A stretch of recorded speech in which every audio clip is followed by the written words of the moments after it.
She's a thief and she abused Grandma for years." My cousin Morgan didn't just say it, she screamed it across the lawyer's desk. She pointed a finger right at my face and told everyone in the room that I had stolen Grandma Eleanor's diamond rings, worth $18,000. She claimed they were right there in my bag. I didn't yell back. I didn't defend myself. I just sat there, completely silent, looking her dead in the eye while my hand rested on the very bag she was screaming about. Have you ever had to sit quietly while someone lied about you to your face? Drop a comment and tell me how you kept your cool. I'm reading every single one. For 5 years, Morgan had been nothing but a digital ghost in Grandma Eleanor's life. While I was the one changing bedpans, crushing pills into applesauce, and sleeping in a chair next to the hospice bed, Morgan was busy tagging herself at brunch in Dubai and finding herself in Tulum. She didn't visit once. Not when Grandma fell and broke her hip. Not when the dementia started to steal the names of the people she loved. And certainly not when the property tax bill came due. I looked at my Uncle Jeffrey, Morgan's father, sitting in the corner of the office. He was staring intently at his shoes, refusing to meet my gaze. He knew the truth. He knew exactly where my money had gone. Last year, when his gambling debts got so bad that loan sharks started parking outside Grandma's house, I was the one who wired him $5,000 to make them go away. I did it to protect Grandma, to keep the stress from killing her faster. Jeffrey took the money, cried on my shoulder, and promised to step up. He didn't. Instead, he drove Morgan to the mall. That was the dynamic. I was the wallet. They were the expenses. I was the nurse. They were the beneficiaries. I worked 60-hour weeks as a forensic auditor, hunting down hidden assets for corporate clients, only to come home and pour my salary into keeping the roof over Grandma's head. I fixed the leaking pipes. I paid for the 24-hour care in the final weeks. I held Grandma's hand when she took her last breath. Morgan didn't even make it to the funeral. She claimed she was stuck in customs. But I saw her Instagram stories. She was at a pool party in Miami. Yet here she was, wearing black, clutching a lace handkerchief, and performing the role of the grieving granddaughter for an audience of one. Mr. Brennan, the estate attorney. She wasn't crying because she missed Grandma. She was crying because she was broke. I knew her finances better than she did. I knew she had maxed out 4 credit cards and was 2 months behind on her luxury apartment rent. She needed this inheritance like a drowning woman needs air. She's unstable, Morgan sobbed, turning to Mr. Brennan. Donna has always been jealous of me. She knew Grandma loved me more. That's why she took the rings. She wanted to hurt me. It was a masterclass in projection. She took my exhaustion, the dark circles from sleepless nights caring for a dying woman, and painted it as mental instability. She took my silence for guilt, but she made one critical calculation error. She assumed that because I was quiet, I was weak. She assumed that because I had served them for years, I would continue to serve them by taking the fall. She forgot what I do for a living. I don't listen to stories. I follow the evidence. And while she was busy building a narrative, I had been busy building a file. I looked at Jeffrey again. He shifted in his seat, wiping sweat from his forehead. He knew Morgan was lying. He knew those rings weren't in my bag. But he also knew that if Morgan didn't get that money, they were both going under. He was trading my reputation for his survival. The injustice of it burned in my chest, hot and sharp.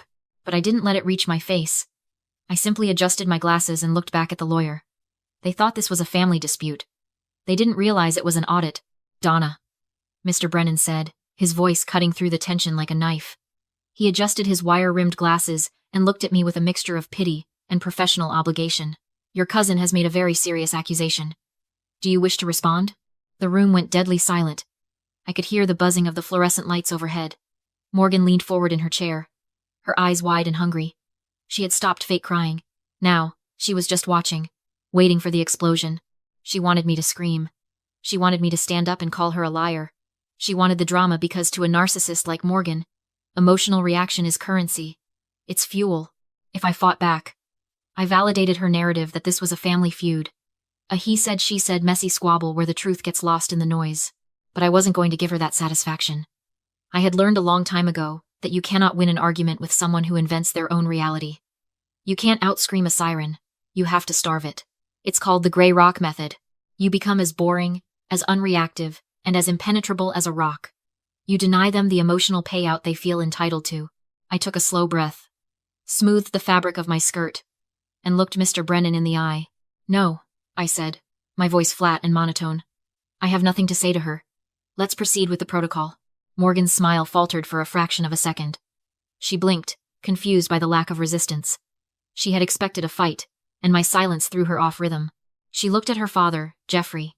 But he was busy wiping sweat from his upper lip with a crumpled tissue. Mr. Brennan nodded slowly. He reached into his briefcase and pulled out a single sheet of crisp white paper. He placed it in the center of the mahogany conference table. Very well, he said. Before we can move to the distribution of assets, or address any accusations regarding the estate, state probate law requires a formality. This is an affidavit of no possession. He tapped the paper with his pen. By signing this document, you are stating legally, under penalty of perjury, that you are not currently in possession, nor do you have knowledge of the location of any missing assets belonging to the estate of Eleanor Vance. Specifically, the diamond jewelry in question. Morgan didn't even hesitate. She grabbed the pen with a flourish, her movements jerky and arrogant. I'll sign it, she announced, her voice high and self-righteous. I have nothing to hide, unlike some people in this room. She scribbled her signature aggressively, the pen scratching loud against the paper. She pushed the document toward her father. Jeffrey hesitated, his hand shaking as he took the pen. He looked at me, then at Morgan, then at the door. He knew exactly what was happening. But he was too deep in the hole to stop climbing down. He signed his name, a jagged scrawl that barely looked like letters. Then, Mr. Brennan slid the paper to me. Morgan crossed her arms, a smug look of triumph plastered on her face. She thought she had me cornered. She believed that because she had planted the rings in my bag earlier that morning, slipping them in while I was in the restroom, that I was trapped. If I signed, she'd call the police and prove I was a liar. If I didn't sign, I looked guilty. She didn't know I had felt the extra weight in my bag the moment I picked it up. She didn't know I had checked. And she certainly didn't know that the game she was playing was checkers, while Grandma Eleanor had been teaching me chess since I was 6 years old. I picked up the pen. I didn't look at Morgan. I didn't look at the bag sitting by my feet. I simply signed my name, in clear, steady cursive. The trap was set.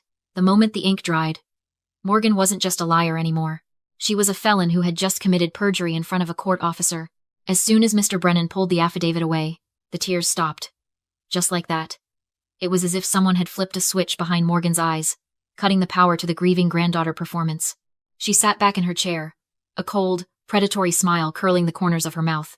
She looked at her phone, checking the time, then looked at me. You really thought I'd let you walk out of here, didn't you? She asked, her voice dropping an octave, losing the tremble she'd used for the lawyer's benefit. You thought you could just deny it and go home? I signed the paper, Morgan, I said calmly. If there's nothing else. Oh, there is something else, she interrupted, cutting me off with a sharp laugh. See, I knew you'd try to weasel out of it. You're slippery, Donna. You always have been, so I made sure there wouldn't be any debate. She leaned forward, placing her elbows on the mahogany table. I called the police 20 minutes ago. Before we even walked into this building, Mr. Brennan frowned, looking up from his files. Miss Vance, that was unnecessary. This is a civil matter regarding the estate. We haven't even determined. It's not a civil matter, Morgan snapped, her eyes locked on mine. It's a felony. Grand larceny. Elder abuse. She paused, savoring the moment. But I know how the police work. They take hours to show up for a simple theft report. They file a report and leave. I couldn't risk that. I needed them here now. I needed them angry. A cold knot tightened in my stomach. I looked at Jeffrey.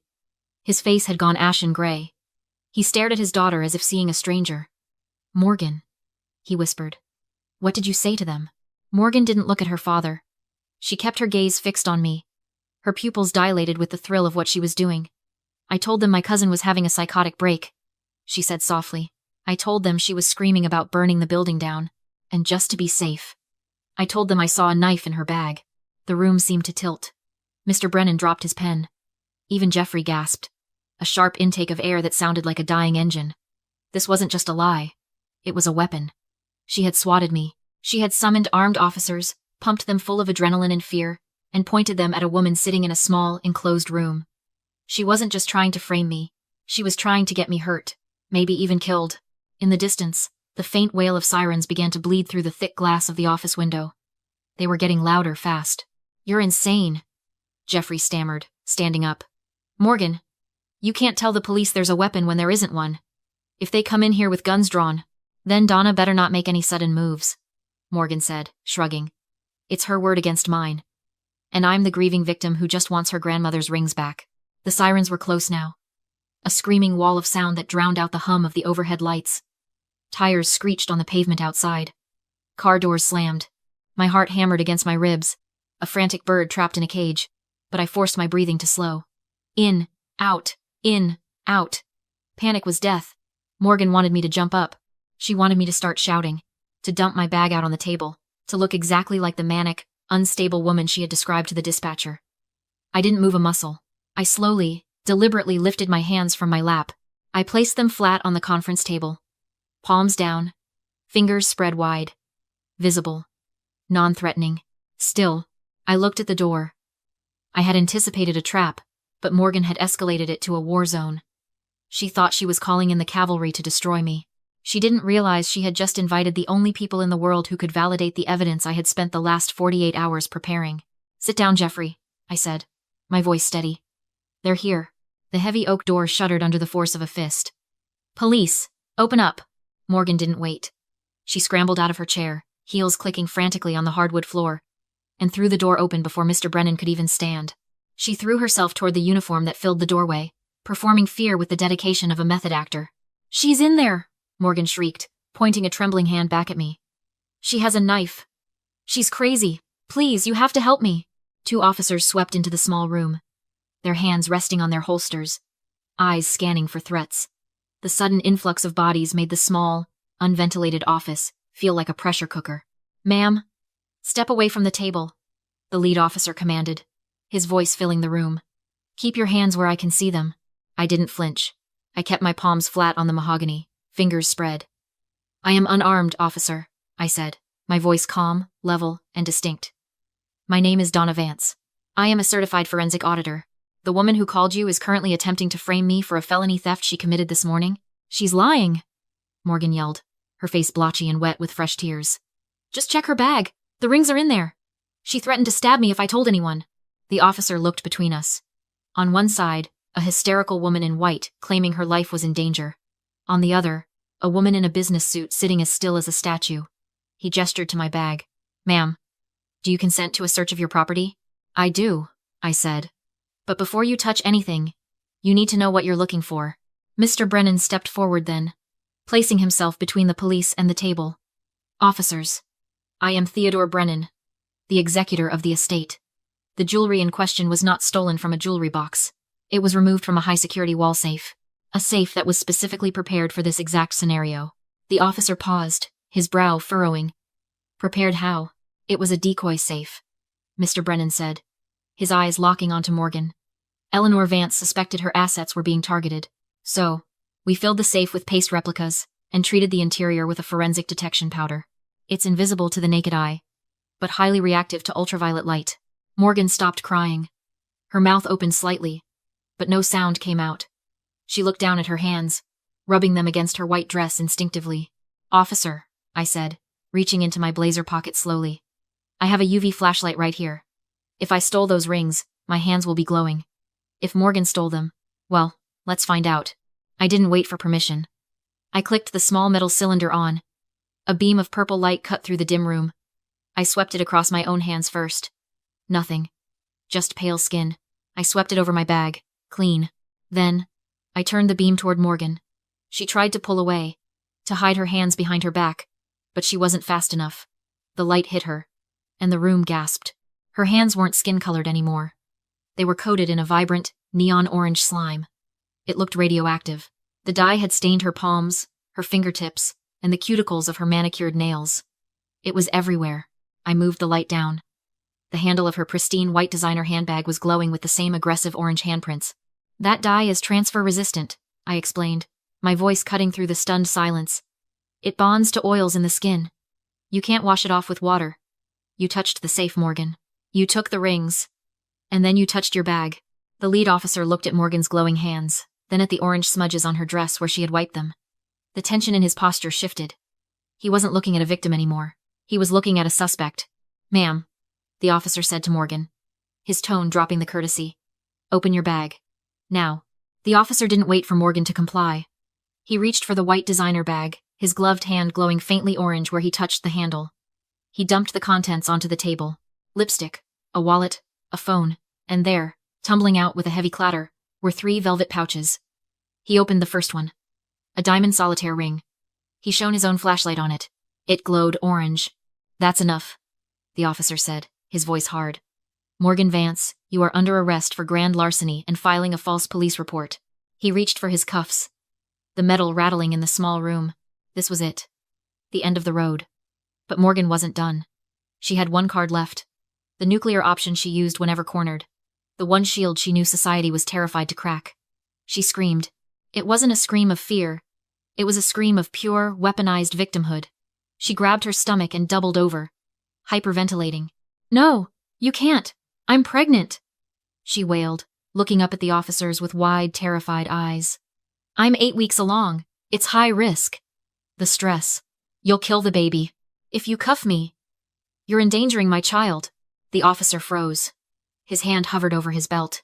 In today's climate, no cop wanted to be the one on the news dragging a screaming pregnant woman out of a lawyer's office. It was a liability nightmare. Uncle Jeffrey, who had been shrinking into his chair, suddenly sprang to life. He saw the lifeline Morgan had thrown. She's telling the truth, he stammered, standing up. She told me yesterday. She's delicate. You can't arrest her like this. We need an ambulance, not a squad car. Morgan sobbed harder, clutching her belly. Please. I just want to go to the hospital. I'm having cramps. It was a brilliant pivot. If they took her to the hospital, she bought time. She could formulate a new lie. Claim the stress caused a miscarriage. Sue the department. Turn the narrative back into her favor. For a moment, it looked like it was going to work. The lead officer looked at his partner, uncertainty clouding his features. I didn't say a word. I didn't argue. I simply reached into my own bag and pulled out an iPad. It wasn't new. It was a cracked, 3-year-old model, with a faded cover. Morgan probably didn't even recognize it, even though she was the one who had cracked the screen. 6 months ago, she had borrowed it when her phone died, complaining that she needed to check her messages. Being Morgan, she had never bothered to log out of her iCloud account. She was too lazy, too entitled to think about security. She assumed her digital footprint didn't matter because she thought she was untouchable. I tapped the screen. The device was synced to her current phone. Her messages were updating in real time. I swiped to a conversation from 3 days ago. Officer, I said quietly. The officer looked at me, annoyed by the interruption. Ma'am, step back. We have a medical situation here. You don't have a medical situation, I said, turning the screen toward him. You have a perjury situation. On the screen was a text thread between Morgan and her ex-boyfriend, a man she had been trying to win back. The message bubble was blue, sent from her account just last Tuesday. Only good decision I made with you was getting that tubal ligation 3 years ago. Best investment of my life. No kids, no traps, no problem. The officer read the text. He read it twice. Then he looked down at Morgan, who was still clutching her stomach, rocking back and forth, moaning about cramps. The sympathy vanished from his face, replaced by the cold, hard look of a man who realized he was being played. Ma'am, he said, his voice dropping to a low growl. Stand up. Now. But the baby! Morgan shrieked, committing to the bit until the bitter end. There is no baby, the officer snapped. Turn around and put your hands behind your back.